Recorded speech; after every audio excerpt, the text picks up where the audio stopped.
Good evening, good evening, good evening again, folks. Welcome to another episode of Spilling Tea. I'm your host, Tiffany Daniels, and we are going back to that horrible world known as the JRC. But before we do, the usual disclaimers. And again, I apologize for my appearance. Again, Christmas has exploded all over my living room. I just literally got the rest of the boxes today, and I was trying to mess with paper, and apparently I can't even do a gift bag properly. But I don't care. They get what they get, all right? They get what they get. And this little piece of hair here, which is going to drive me very slowly and silently insane. All right, folks, if you are unfamiliar with the Stop the Shocks campaign or with the troubled teen industry, you're going to find all the pertinent links right there in the description box. Please, in particular, take note of that article written by NeuroClastic, a small non for profit started by autistics for autistics, wherein they interviewed and surveyed over 900 ABA professionals in regards to the JRC's so called behavior modification program. The Judge Rotenberg Educational Center does not want you to read this article so much. They have threatened NeuroClastic with a defamation lawsuit if they did not remove it from the website. NeuroClastic has refused, folks, so you know the drill. Please read that article and share it on all your social media. We also have linked in there NeuroClastic's public statement in regards to defamation lawsuit threat, as well as a link to their GoFundMe. We are crowdfunding in case the Judge Rotenberg Center actually sees through with their threats. Trigger warning one: when we discuss places like the Judge Rotenberg Educational Center and Agape Boarding School for Boys, you're going to hear vivid descriptions of and catch clips of surveillance footage of disabled people and people with mental health issues being tortured and abused. If you got young children present, please go ahead and utilize those headphones. Trigger warning two: this channel is marked not for kids for a reason. We use profanity on occasion and speak on dark subjects. If your child is 16 and younger and watching this, very obviously parental supervision is advised. All right, where we left off. The effects of the shot are both psychological, including suffering, and physical, including pain, each having a complex relationship with the electrical parameters of the shock. As a result, the subjective experience the person receiving the shock can be difficult to predict. It's as different as with any abuse survivor. When you have an abuse survivor, whether it's a JRC survivor or anyone else, nobody reacts to it quite the same way. There are overbroad commonalities, but you have anywhere from, those of us who become extremely aggressive, those of us who become really quiet and withdrawn and removed.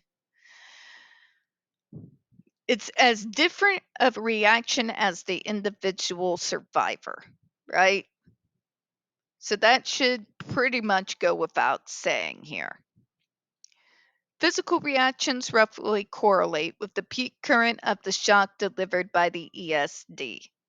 However, various other factors such as sweat, electrode placement, recent history of shocks, and body chemistry can physically affect the sensation. You don't say. That should be common knowledge. When you send that many volts of electricity through the human body, it may affect it in 1,000 ways that we haven't even invented yet, possibly. As a result of the intensity or pain of a particular set of shock parameters can vary from person to person and from shock to shock. Remember, this is particularly true because the JRC are always known for using two devices. One is less powerful than the other. Obviously, there's going to be that difference there. Possible adverse physiological reactions are even more loosely correlated with shock intensity. You think? Let's give you an example. If you are to punch me in the face, that's gonna hurt. If I get hit in the face with a baseball bat, that's gonna have more intensity. And although the punch to the face hurts, the bat to the face is gonna hurt more. Excuse me, folks. I know the analogies are bad. I'm tired, all right? Very, very tired. And I am not happy with my space having Christmas exploded all over it because I'm autistic and I like my space the way I like it. Sorry. Not sorry. The shock need only subjectively stressful to cause trauma or suffering. This is how things like, but I didn't really hit you hard. Seriously.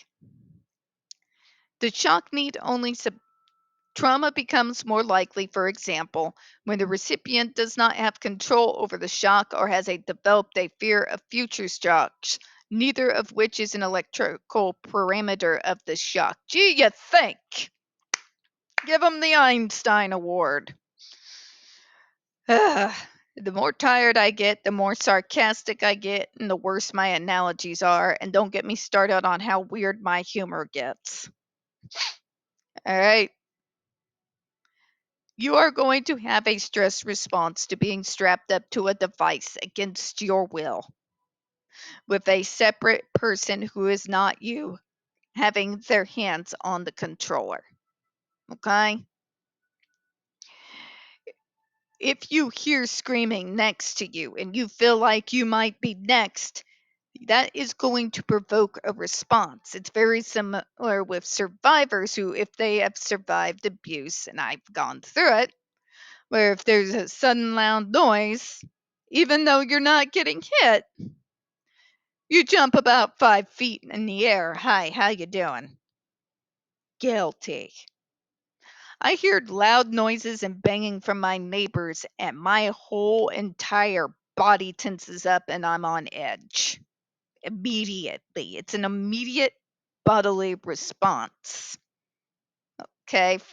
That comes with being a survivor. This all pretty much goes without saying.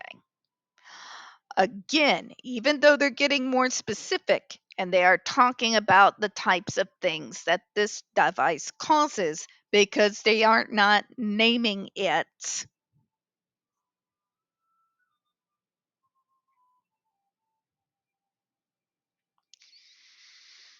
And again, it is 2023.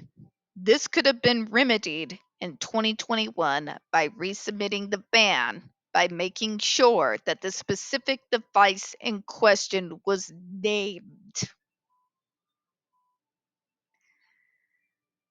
I think a lot of the problem here is everybody knows that the Judge Rotenberg Educational Center is a sue happy bunch.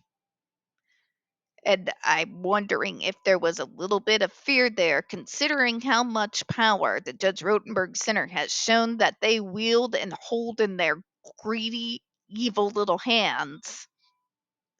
That by targeting their specific device, it would trigger off a set of events. Maybe it's true, maybe it's not. But FDA, you had one job to do. The FDA is Carl. Okay? And Carl had one job to do. They still have one job to do. It's not even that difficult. You really don't have to change a lot of the wording of this document. You just need to name the specific device that you are talking about here that is causing all of these things instead of using the broader terms. Because that's what's confusing people. And that's how the DC Circuit Court was able to overturn the ban. Because people who JRC lines their pockets, their job is literally this, okay?